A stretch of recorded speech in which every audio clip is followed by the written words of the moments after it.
A young man searches through a hidden library containing more information than he has ever seen. He comes across scrolls talking about the physical forms of the moon and ocean spirits, Tui and La. Ambitious, he makes it his mission to seek out these spirits and destroy them for the glory and honor of the Fire Nation. He calls this his destiny, and he does not falter from it. He's possessed by an arrogant determination that leads him to do whatever it takes to leave his mark on history, no matter the human or spiritual cost. When he learns the Avatar is alive and going to the North Pole, he decides to hunt the Avatar. For Zuko, finding the Avatar is essential. It is the only way, he believes, to get back what he has lost. But for Zhao, it is nothing more than a vanity project. In episode 113, The Blue Spirit, he is promoted to Admiral. His climb through the ranks is finished. He has emerged triumphant. Whether he was promoted because his superiors were genuinely impressed with him, or whether Ozai had him promoted just to mess with Zuko is unclear. For Zhao, it doesn't matter. He has all the earthly power in the world, but that's not enough. Not even close. He wants to be immortal, if not literally, then at least through his actions. Instead, his lack of restraint is his downfall, and in 70 years no one knows who he is. This is Avatar Explained, the tragedy of Zhao. Almost all of the major villains in Avatar The Last Airbender have a flaw that directly leads to their downfall. For Long Fang, it's that he bases his expectations on the idea that people will always act completely rationally and in their own self-interest, so he doesn't know what to do when people band together to fight for a better world. For Azula, it's that she doesn't believe anyone will follow her unless she controls them with fear. When she realizes fear isn't as effective a motivator as she thought, and she loses her two friends, her mental state completely unravels. By the end of the series, she has no one, allowing her to be defeated by Zuko and Katara. However, no character in this show has a more obviously apparent fatal flaw than Zhao. The show directly says in episode 116, The Deserter, that he has no restraint. It is the cause of his defeat in that episode, as he unleashes fire blast after fire blast. Aang dodges them all, and after a few minutes he says that Zhao has lost the battle. Zhao calls him crazy, pointing out that Aang has yet to throw a blow. Aang responds, "But you have."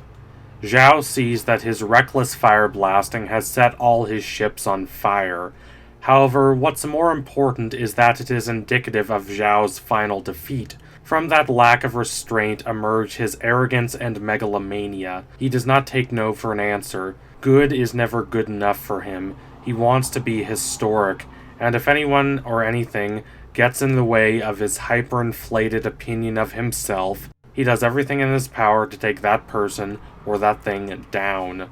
Though he's voiced by Jason Isaacs, he is less reminiscent of Lucius Malfoy, a blue blood who disdains those with so-called impure blood, and more reminiscent of an evil Alexander Hamilton. Ambition is typically a positive attribute, but ambition that leads one to lust for power, respect, and influence, no matter the cost on oneself and others, can be destructive. Zhao believes himself to have a great destiny, and anyone who does not agree with that idea is an enemy in his eyes. This belief only grows stronger as he rises through the ranks.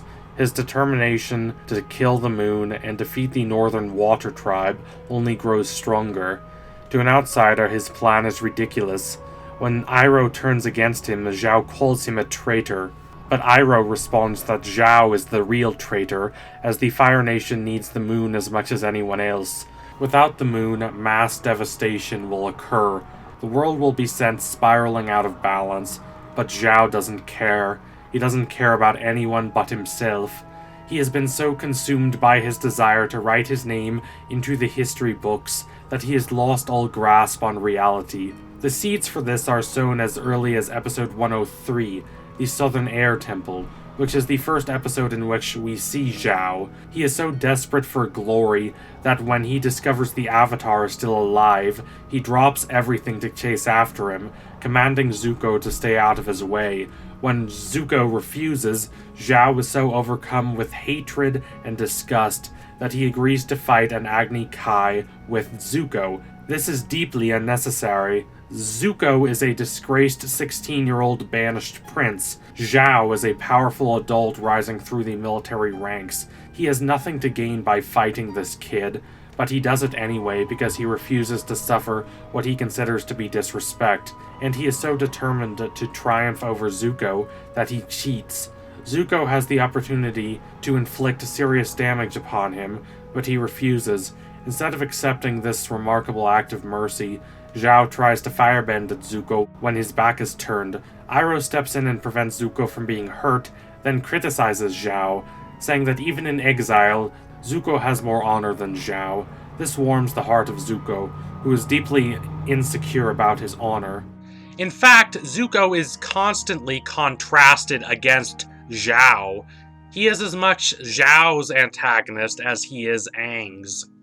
In episode 113, The Blue Spirit, Zuko even teams up with Aang against Zhao, because it's in both their best interests. Because of Zhao, we see Zuko as an underdog, even though he's a villain, and even though at this point we don't know anything about his backstory. His desperation and insecurity are constantly set against Zhao's utter megalomania.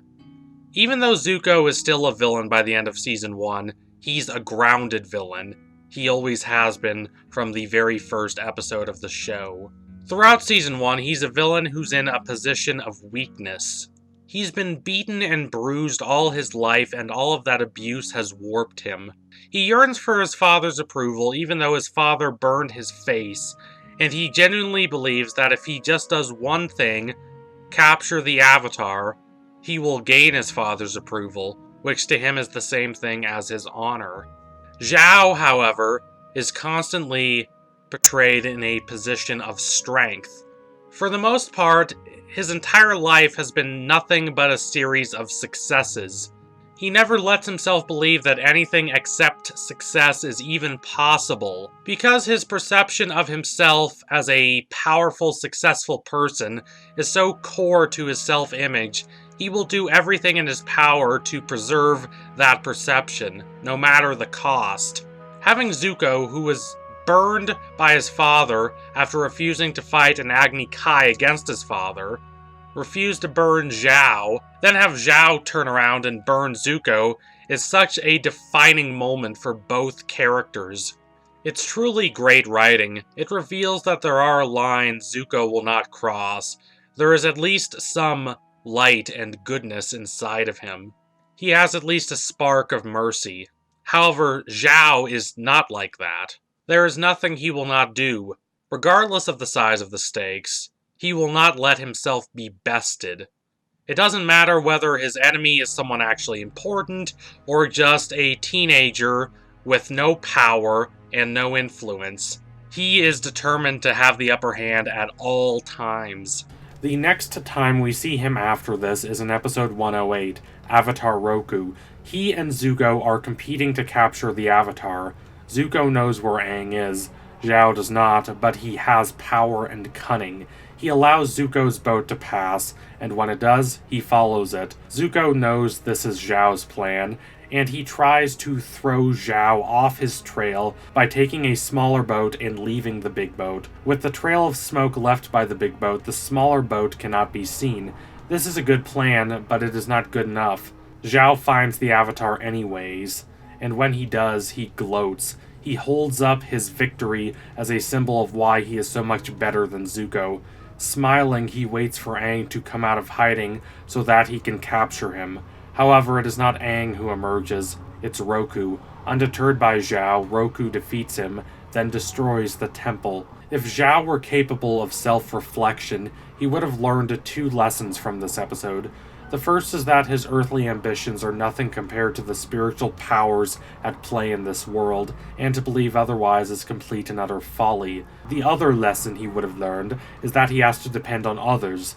As much as he hates Zuko, and as much as he takes advantage of Zuko, the truth is that he wouldn't have found the Avatar if it had not been for Zuko. His failure to learn these lessons is largely due to his recklessness and lack of restraint. He cannot imagine that he is wrong. The Avatar world is a world in which almost everyone is deeply flawed, and almost everyone makes terrible mistakes. What differentiates the different characters is which ones learn from their mistakes, and which ones keep making the same mistakes, or worse, make worse mistakes because they are encouraged, not discouraged, by their smaller mistakes. Zhao may rise up the ranks by taking advantage of others, but he fails to grasp that this strategy requires you to have a consistent pool of people to take advantage of. If you pursue goals that are so mad that no one follows you, then you have no one to take advantage of. And this is what happens to Zhao. In episode 113, The Blue Spirit, he is able to temporarily capture the Avatar, but only because he has the Yuyan archers on his side,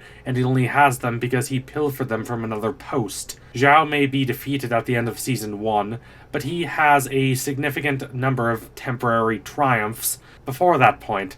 The thing is that all of these triumphs were made possible by others. This may seem obvious, but Zhao cannot see it. He is deep in his own ego. It is practically impossible for him to see outside of it. No one is on his side when he goes off to kill the moon except those who have to be with him because they are his direct subordinates. Iroh turns against him, leaving him with very little help. To his credit, he does manage to kill the moon regardless, but it is brought back. The pain in his face and voice is aching, and I for one feel for him in this moment. I'm glad he loses, don't get me wrong about that, but at the same time I empathize with him. He has a very specific ideal of himself and his destiny, and he thought he had achieved a great triumph. But this is not the case. Instead, he is marked as a failure. This is exactly the fate he was desperately trying to avoid. What is poetically appropriate is that he was defeated not by a more powerful bender than him, or someone with a more strategic mind than him, but rather by someone who is his complete opposite, Princess Yue. There are obvious physical differences between them, like how he is a middle-aged man from the Fire Nation while she is a teenage girl from the Southern Water Tribe, but these don't matter, not really. What matters more are the thematic differences between them. Zhao is powered by a toxic level of self-interest. He doesn't care what's best for others. He only cares what's best for himself and his legacy. He's willing to send the world spinning permanently out of balance if it gets him in the history books. Yue, meanwhile, is willing to sacrifice her own life to save the world. She always puts the needs of others before her own needs, and this is the ultimate culmination of that. And then there's Zhao's ultimate fate, being drawn into the spirit world forever. Pretty much all his adult life, starting from when he abused the knowledge he found in Wan Shi Tong's spirit library. He has sought to prove himself more powerful than the spirits. Yes, Wan Shi Tong is a jealous, pretentious fool, but that of course does not make what Zhao does right. Throughout Season 1, all things spiritual defeat Zhao, especially Avatar Roku in episode 108, and Aang's ocean spirit-powered avatar state at the end of the season. In view of this, it's interesting that the guise Zuko uses to freeze Aang from Zhao is called the Blue Spirit. Regardless of whether this was intentional symbolism, it serves to further this motif. After the Fire Nation is wiped out at the North Pole, the spirits drag Zhao under. Zuko offers to help him, but Zhao refuses. We don't learn where he ends up until the second season of The Legend of Korra. Aang's children, Tenzin, Bumi, and Kaya, travel into the spirit world to track down Tenzin's child, Jinora, who had been trapped there earlier in the season. Finally, they find out where Jinora is being held, a spirit prison called the Fog of Lost Souls. They wonder how long one can be stuck in there. Then they are confronted by Zhao. He has clearly lost his mind. When he sees Tenzin, he thinks Tenzin is the Avatar, only grown up. Zhao has no idea how long he has been in the Fog of Lost Souls.